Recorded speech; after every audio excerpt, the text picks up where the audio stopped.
And we're going to turn to our next presenter. And this is Janet Ivey. And so Janet, it's your turn. You're on.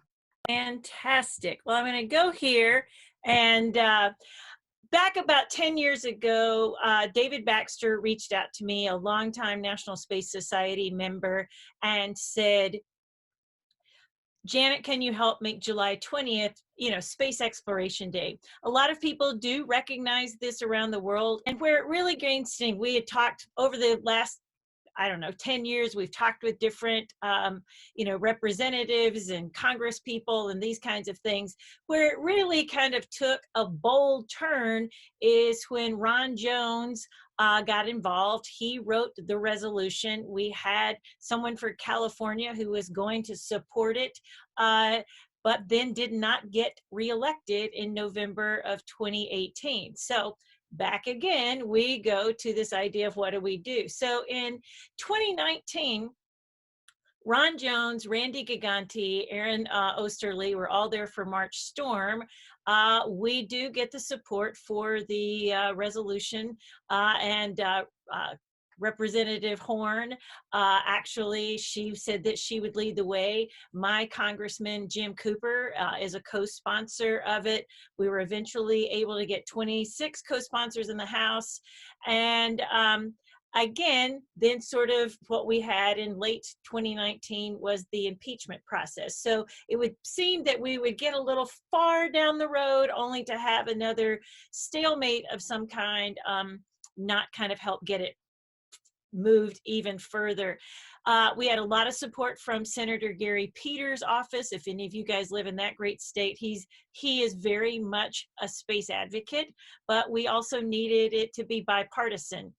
I was in DC back in February for the Blitz, and hoping to return for March Storm, which also did not get to happen because of COVID-19. And Congresswoman Marsha Blackburn from my state expressed interest in possibly being the Republican co-sponsor of it in the Senate. Again, those are still all kind of crossed fingers. So where we are, we need the support of the Judiciary Committee. We need bipartisan support in the Senate as well as in the House. And, we continue to seek unanimous thing. And to Chris's point, this isn't about looking back or saying, yay, yay, our team only. This is simply about celebrating one of the most momentous occasions in human history, that here we go, humans walked on the moon for the very first time. And when you hear, Captain Jim Lovell speak, the thing that comes to mind, you can use this day to celebrate any great accomplishment in space, whether that's Yuri Gagarin or Valentina Tereshkova, or all the way up to, Christina Koch and Jessica Meyer and the all-female spacewalk. This proposition to have this date is to commemorate those 400,000 people that made the Apollo missions possible. It is also to propagate and encourage that scientific innovation and space exploration of this generation and future ones.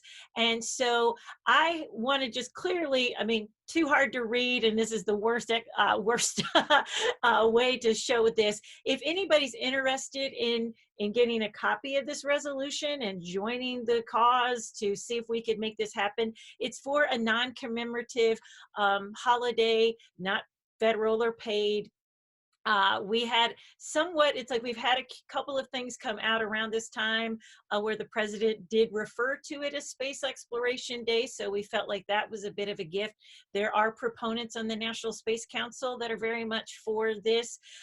David Baxter started this incredible idea of kind of, activities the whole family could do. So we called it, you can do it from launch to landing or from launch to splashdown.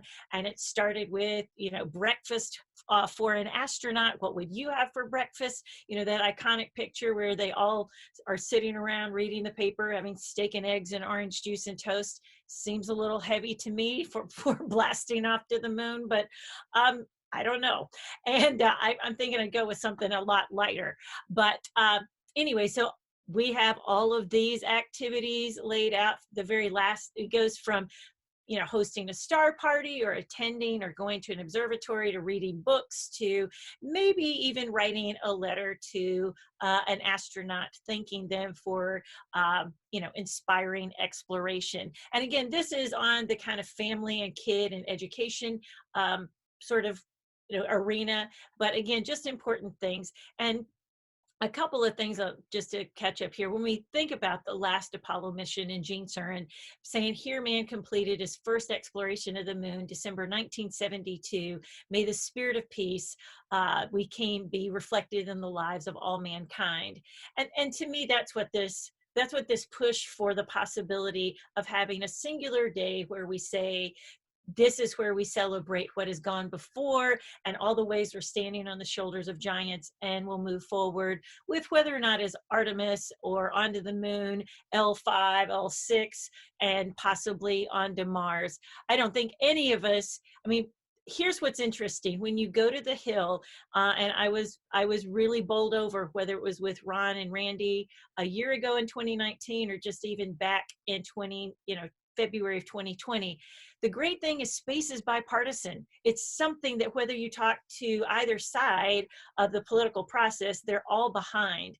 And when you think of how far behind sometimes we are here in the US in science and math, if space can be that gateway to learning, innovation, the aspiration of it leads to the inspiration and ultimately innovation of these future students. And whatever we, discover or innovate on our way trying to get there always has multiple ways to benefit planet Earth. That is the spirit and sort of the mission of this, as one day that collectively reminds us that there are ways that we can do what some might deem impossible, and celebrate those efforts. And for everything else, I see that Christine is on. So this is really one small step for man, one giant leap for humankind. I am not trying to replace Neil's words at all, but when we were preparing these things back in 2019, she reminded me that making sure that I included all of humanity. So Christine, that changes for you. That looks a little offset there, but that's basically it. So we're trying. This is in honor of David Baxter, who has been a member of NSS for a long time, and mainly because I said, David, I'll do my darndest to help and see if I can help this endeavor. And I'm going to try to stop my screen share there. So that's it.